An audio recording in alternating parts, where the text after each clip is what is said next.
부동산 소식 따라잡기 기준금리 11월 인상 유력 공시가격 현실화 요구 거세 관련된 부동산 소식 살펴보겠습니다. 자, 취업자 수가 금리 인상 발목을 잡았다. 11월 인상 유력. 자, 금일 열린 한국은행 금융통화위원회는 기준금리를 현재 1.5% 수준으로 동결하기로 했습니다. 자, 이로써 작년 11월 이후 11개월 연속 현 수준의 기준금리가 유지되고 있습니다.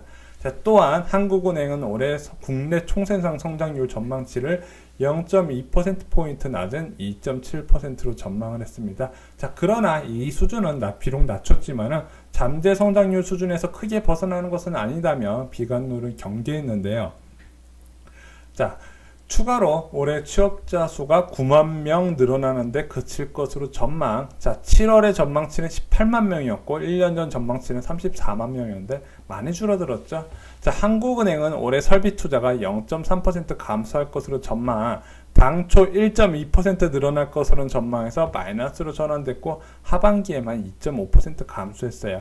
당초 많은 채권 전문가들은 6대4 비중으로 금리 동결을 예측했는데 예상대로 이제 동결이 됐어요. 자, 그래서 약간 올릴까 내릴까 분분하면요, 2주월 한국은행은 이렇게 생각하세요. 늦게 올려요.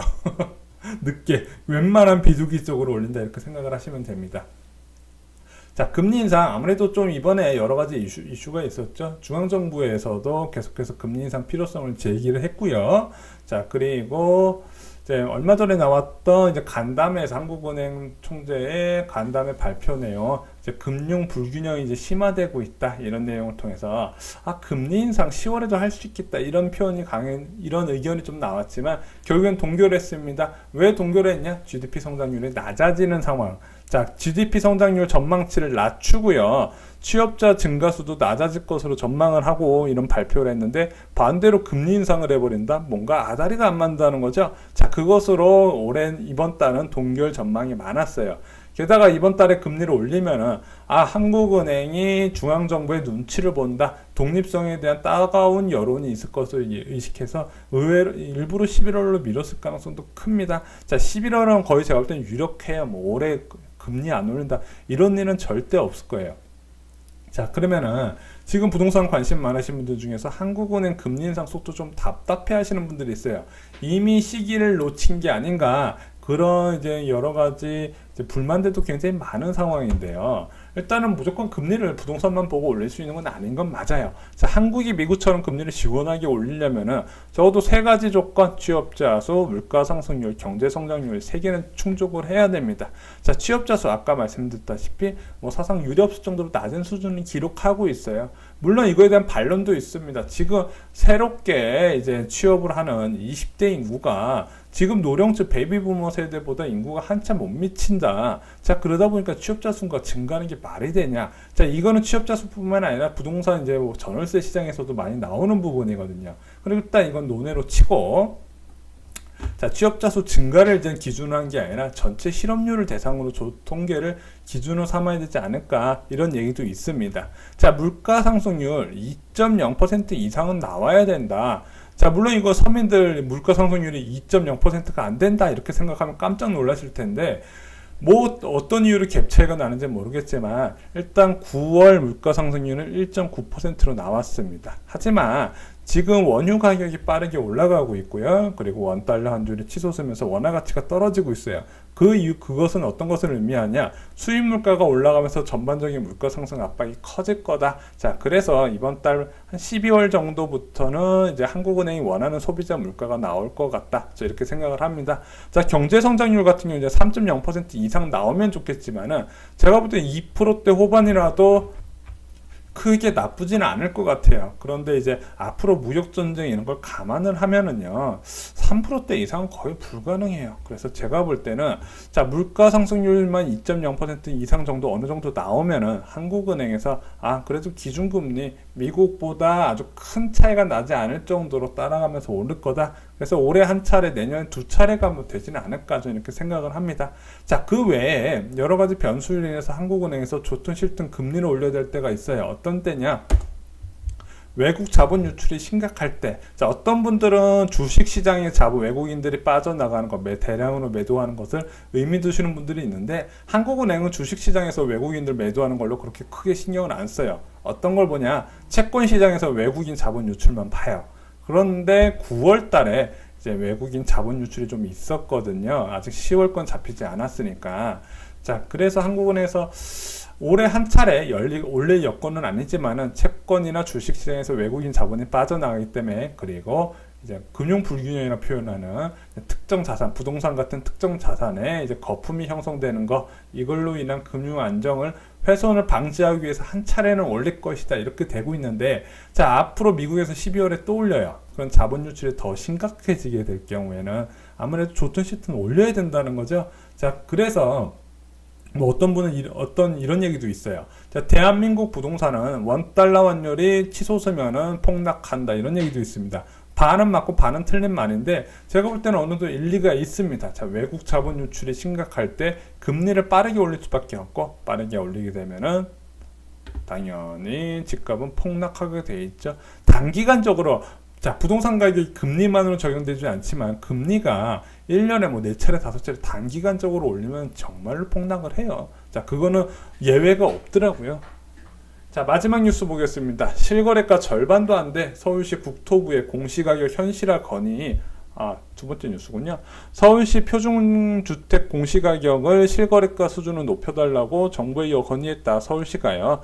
자, 국토부가 매년 초 발표하는 표준주택 공시가격을 실거래가와 유사한 수준으로 인상해달라고 하는 건데요.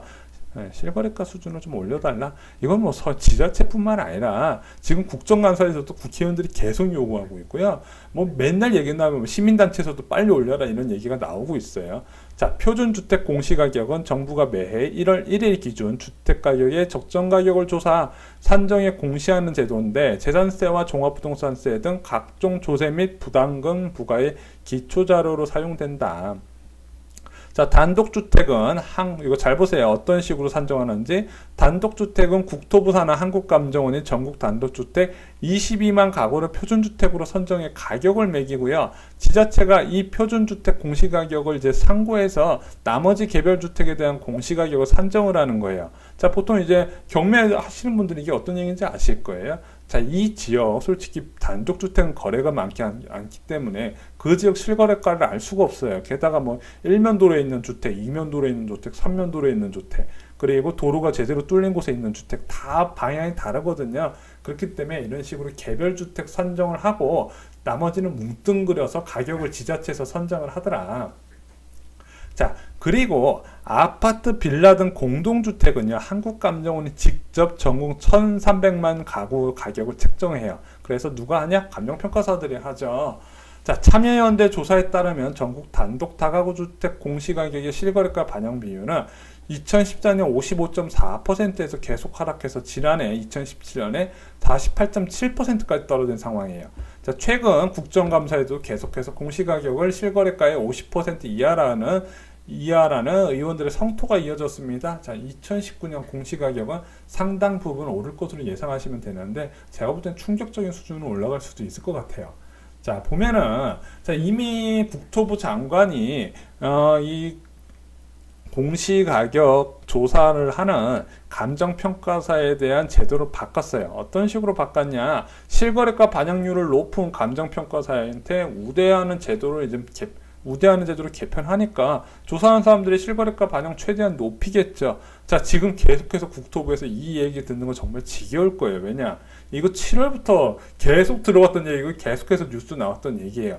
뭐 시민단체, 국회의원, 뭐 지자체 할 거 없이, 그리고 여당에서도 계속 공시가격 높여라, 이렇게 압박이 오는 상황이니까, 자, 이거는 뭐 반드시 회복이 될 겁니다. 자, 그럼 어느 정도로 지금 실거래가 비율이 낮냐? 전국 단독 다가구 주택 공시가격 실거래가 반영 비율을 보면은 2014년에 55.4%에서 현재 48.7%인데, 자, 이거는 이제 단독 다가구 다 포함된 주택이잖아요. 지금 공동주택 같은 경우는 올 좀 공시가격 반영률이 좀 높았어요. 60%에서 많으면 70%까지 됐었는데, 지금 강남 지역 같은 경우는 단기간에 효과가 워낙 급등을 했는데, 올해 두 차례 대부분 급등을 하면서 지난주 아파트 가격이 이미 옛날 그 아파트 가격이 돼버렸어요. 그 아파트 가격 현재 오른 실거래가에 비교해봤더니 공시가격이 40%대가 나와요. 뭐 20억짜리 아파트 공시가격 까보면 9억 5천 이런 식으로 나와요. 자, 그래서 요것을 어느 정도 선까지 맞출 거냐, 그것도 이제 국토부의 숙제지만은 이걸 한 번에 다 올리는 건 사실상 불가능하고, 첫 번째는 70%까지 맞추고 두 번째는 80에서 90%까지 맞추는 안이 나오지 않을까 이렇게 생각을 합니다. 자, 이거 나오면은요, 자, 내년 1월 1일에 이제 공표가 되겠지만은 공시가격 나와서 종부세 계산기 두드려 보면 아마 충격에 빠질 겁니다. 자, 마지막 뉴스 보겠습니다. 판교 신도시 공공임대 분양 전환 시 평균 9억 3천만 원 부담. 자, 국회 국토교통위 소속 정동현 민주평화당 의원이, 이 사람 국토교통위 소속이군요.